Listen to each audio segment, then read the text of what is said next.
చెల్లుమని కొట్టింది ఒకరు, తన మోము పైన ఊసింది మరి ఒకరు. బంతులాడినారా, బహుబాధలు పెట్టారా, నోరు తెరువలేదాయ ప్రేమ,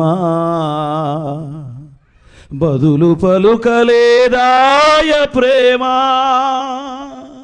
ఎవరి కోసం ఇది?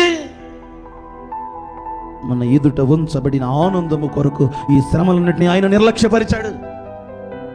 ఈరోజు ఎవరో వచ్చి నిన్ను అన్నారని, నీ అనుకున్న వారు నిన్ను ఎన్నో మాటలు అన్నారని, రక్త సంబంధులు నా మీద నింద మోపారని, ఎంతగానో అంతకాలం నన్ను ప్రేమించిన నా సహోదరుడు, నా మిత్రుడు నా మీద నిందేశాడని పగ తీర్చుకోవడం కాదు.